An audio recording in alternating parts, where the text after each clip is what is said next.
ante las mareas de todos los días.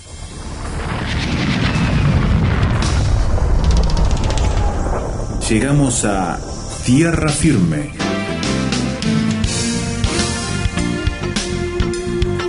Diálogos de actualidad con Salvador de Lutri.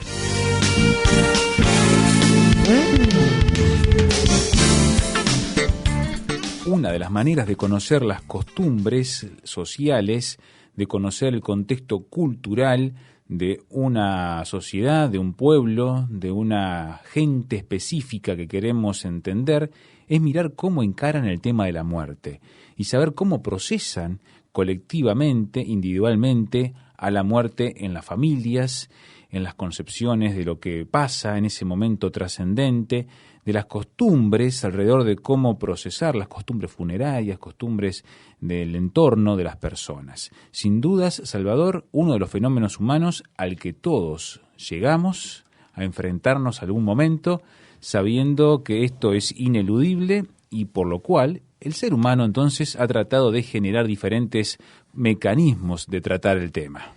Claro, aparecieron los ritos funerarios. Uh-huh. Y los ritos funerarios son diferentes en todo el mundo, pero siempre hablan de la concepción que el hombre tiene acerca de la vida y de la muerte. Interesante. Así que, aunque no sea divertido, pero vamos a analizar un poquitito el tema de cómo tratamos la muerte.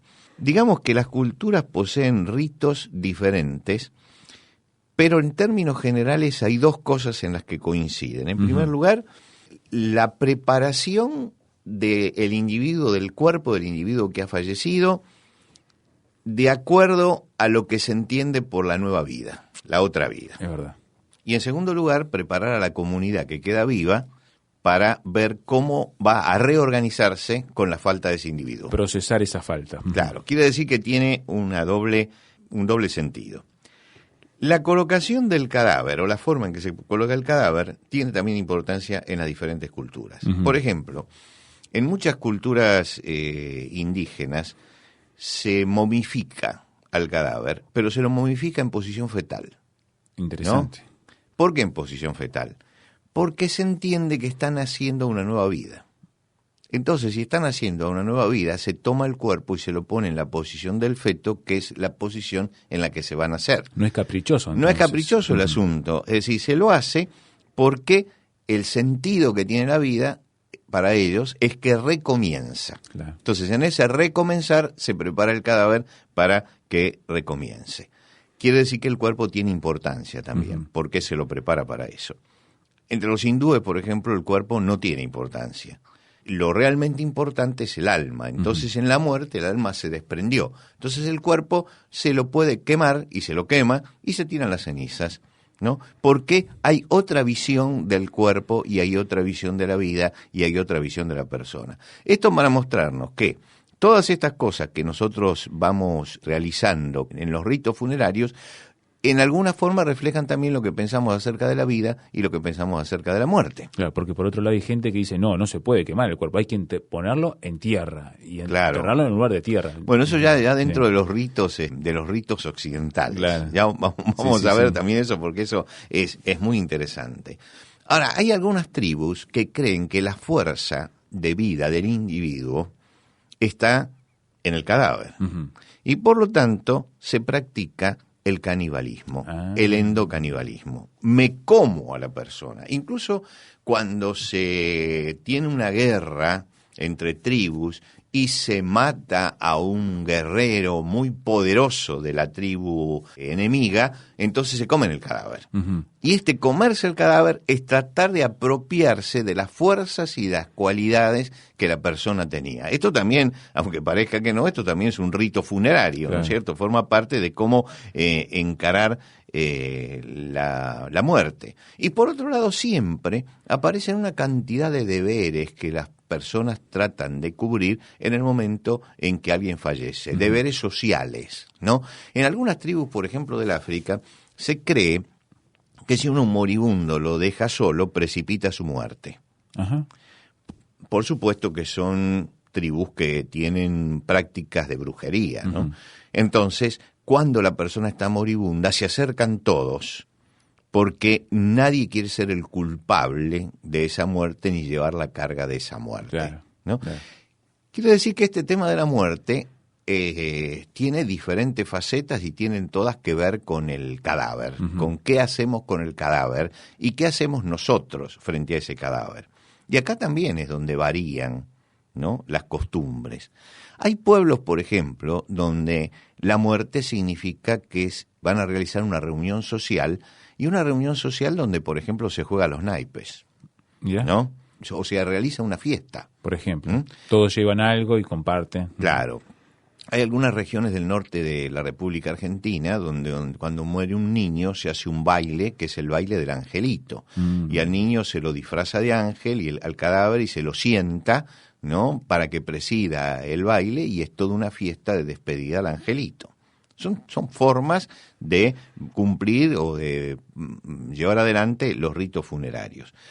Entre los occidentales, nosotros hemos cambiado algunas costumbres que tenían en el Oriente. Por ejemplo, ¿cómo eran los ritos funerarios en el tiempo de Jesús, por ejemplo, o en Israel? Bueno, el cadáver se lo colocaba en un sepulcro y se tapiaba la puerta del sepulcro, no se lo inhumaba, no se lo colocaba en la tierra, sino se lo colocaba allí en esa bóveda, por así decirlo, se la tapiaba.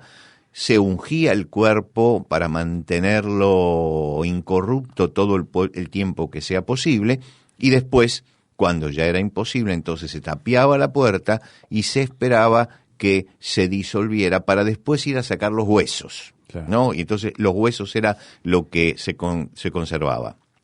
Por el contrario, los cristianos practican o han practicado prácticamente siempre esto, ¿no? La inhumación, porque del polvo eres y al polvo volverás. Para volver a la tierra, entonces se inhuma el cadáver.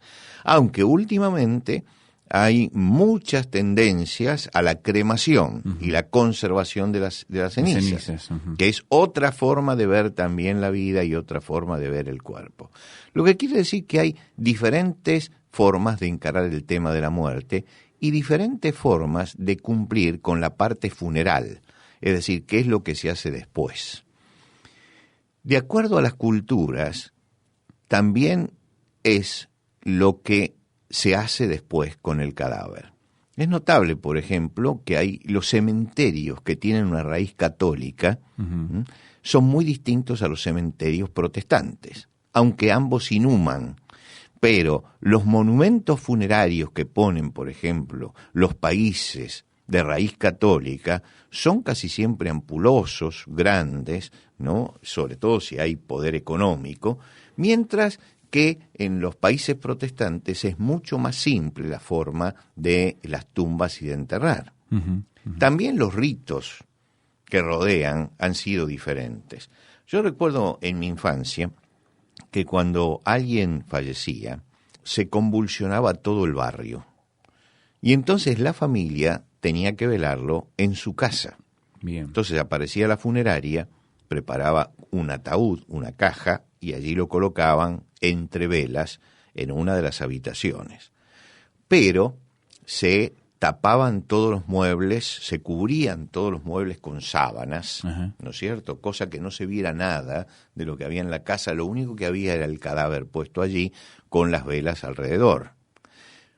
Eso sucedía en Buenos Aires, pero muchos que tenían tradición europea, sobre todo del sur de Europa, se asombraban de que se hiciera así, porque en su pueblo se lo velaba en la propia cama. Claro. Así que en la cama se lo En ponen. la misma cama donde moría, se acomodaba el cadáver y se lo velaba allí, lo que quiere decir que la gente entraba al dormitorio para ver el cadáver puesto en la cama. En algunos casos se viste al cadáver con la mejor ropa que tenía mientras que estaba vivo. En otros casos se le coloca una vestimenta especial como es la mortaja, ¿no? Lo que quiere decir que, de acuerdo a la forma en que se encara la muerte, también se encara la forma de velarlo. Claro. ¿Y por qué velarlo? ¿Por qué tener allí el cadáver en exposición durante tanto tiempo? Y pasar toda la noche junto a él. Claro, porque había casos de catalepsia. de muertes que no eran tales, y la medicina no había comprobado esto fehacientemente todavía. Entonces se exigía que el cadáver estuviera por lo menos 24 horas, mientras que sus parientes lo velaban, a veces más de 24 horas, ¿no? A veces mucho más, por cualquier error que pudiera haber en el diagnóstico del fallecimiento de la persona. Hoy, que la medicina ha avanzado mucho y que se determina con mucha más facilidad la muerte, tenemos que, entonces se ha acortado muchísimo ese tiempo, muchísimo se acortó. Notablemente, ¿cómo detectamos o cómo detectaban en nuestros prehistóricos antecesores que alguien había muerto? Y porque en la cueva se quedaba quieto y después empezaba a echar un mal olor. Claro. Entonces ahí se dan cuenta que no estaba durmiendo, ¿no? Después, el asunto era saber si el corazón latía o no latía. Es cuando empezamos a tomar conciencia de los órganos interiores. En otros casos le colocaban, yo recuerdo esto, haberlo escuchado de mis abuelos, le colocaban un espejo, un espejito pequeño cerca de la boca, a ver si había aliento, si en alguna forma lo empañaba o no lo empañaba, para saber si todavía respiraba, ¿no? Quiero decir que la comprobación de la muerte se hacía por métodos muy, muy simples y muy cotidianos. Entonces después ya apareció toda la aparatología que nos permite determinar el hecho de la muerte, pero esto conforma todo el rito posterior, ¿no? Claro. Y también nos dio ciertas características que modificaron las costumbres de cómo lo enterrábamos. Bien, como ustedes ven, muy variado, muy amplio, muy particular de acuerdo a la cosmovisión, a la manera de entender la muerte en cada sociedad. Hacemos una pausa aquí en la charla con Salvador de Lutri en Tierra Firme y seguimos mirando la muerte y las costumbres sociales.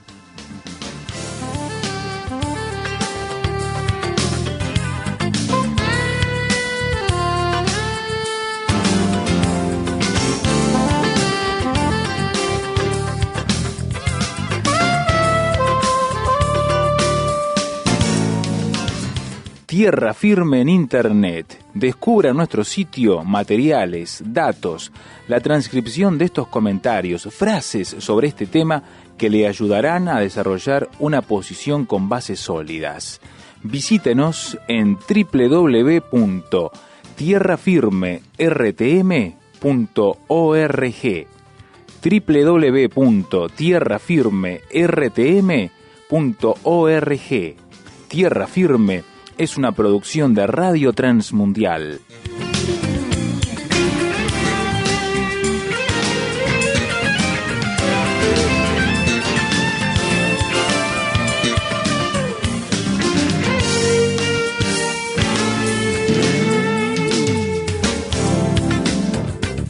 Estamos viendo cómo la muerte ha sido entendida de diferentes maneras y en cada cultura, en cada tradición, se ha tratado de procesar ese hecho con ritos, con costumbres que marcan entonces un paso, un traspaso de lo que es la vida de esa persona, que puede ser, como mencionaba recién Salvador, que haya expectativa de algo más o que simplemente se terminó todo. Depende de cómo lo concibe ese grupo humano. Claro.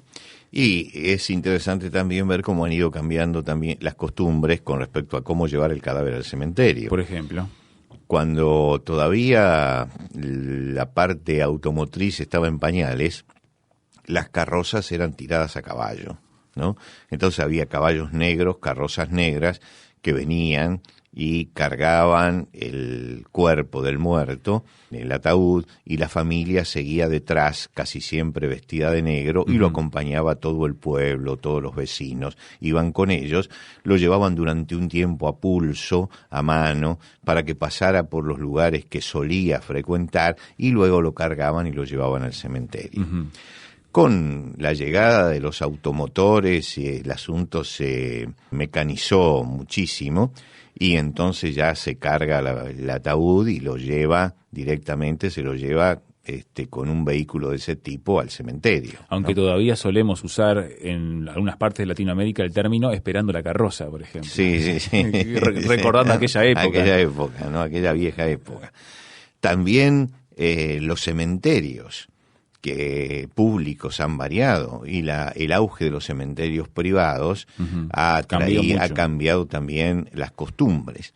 Y hay una costumbre que se está imponiendo en muchos lugares en Latinoamérica.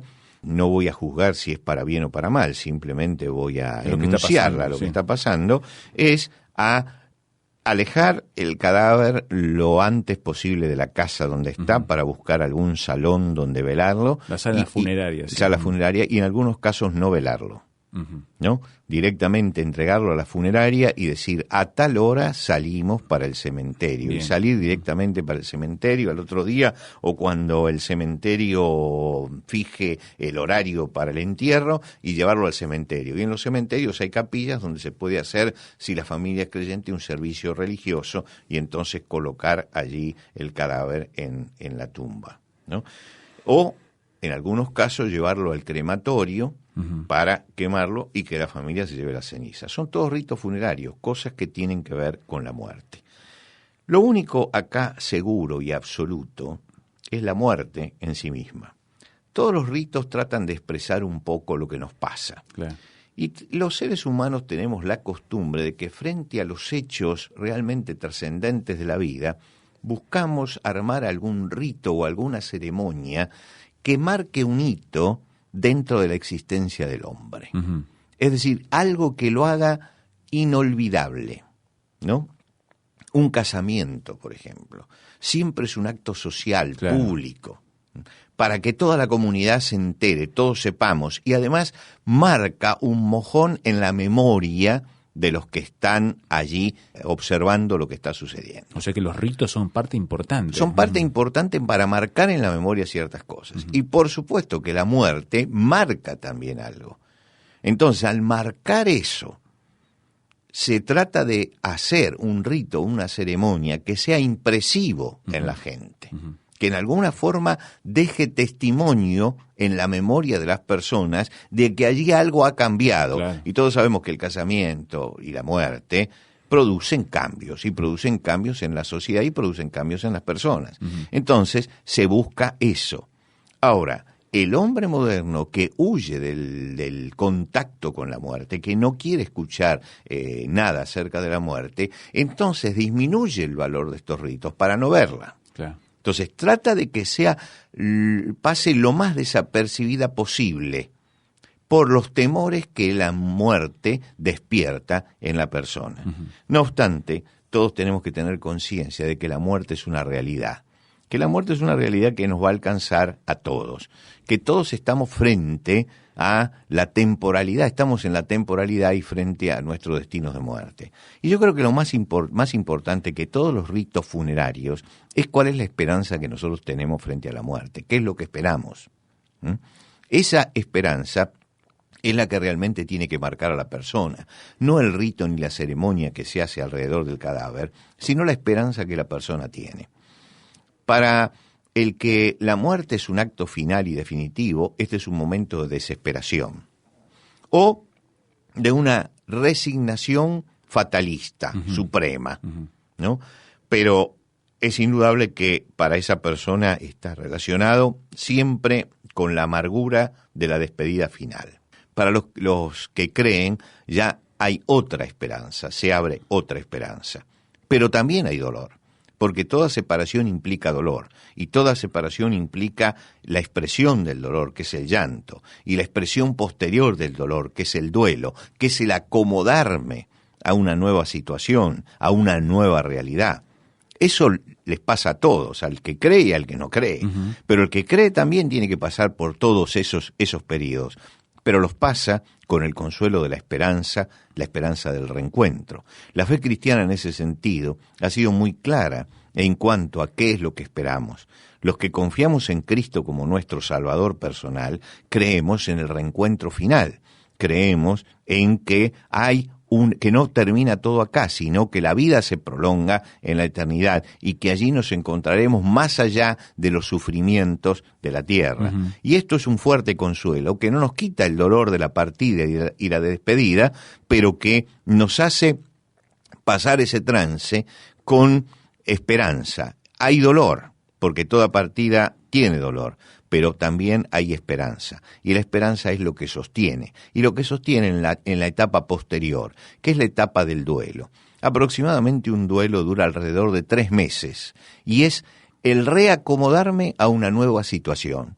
Entonces, los momentos de tristeza, de recuerdos y de sentimientos encontrados se prolongan durante ese tiempo hasta que tomo conciencia de que esto es irreversible y ha sucedido. Uh-huh. Acepto que eso ha sucedido. Y cuando comienzo a aceptar que eso ha sucedido, entonces es porque me ha acomodado ya a una nueva situación. Necesito pasar por ese Necesito pasar. El duelo es importante porque es toda la descarga emocional que nosotros vamos haciendo con respecto a la relación que teníamos con la persona que partió.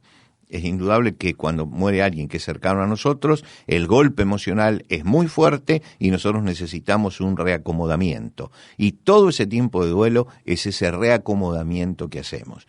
Y si ese reacomodamiento lo hacemos en esperanza, entonces terminamos con alegría eso, porque bueno, tenemos una esperanza de reencuentro. Cuando no hay esperanza, entonces queda un vacío que no se puede volver a llenar y un vacío que nos lleva, muchas veces ha llevado a muchos a la desesperación y en algunos casos al suicidio. Por eso la fe es importante. En el momento de la muerte es donde la fe realmente toma su verdadera dimensión. La fe es la gran respuesta que Dios nos da al misterio de la muerte, de que somos seres temporales. Y cuando nosotros tenemos nuestra fe puesta en Jesucristo, sabemos que ni la muerte ni la vida nos va a poder separar del amor de Dios que es en Cristo Jesús.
El Kyrie del Requiem de Mozart es lo que ilustraba musicalmente esto de las costumbres sociales respecto a la muerte. Queremos escucharla a usted y puede hacerlo por mensaje de texto o WhatsApp a este número que va con código de área internacional para que nos escriba de cualquier parte del mundo. Signo de más 598 91 610 610. Va de vuelta.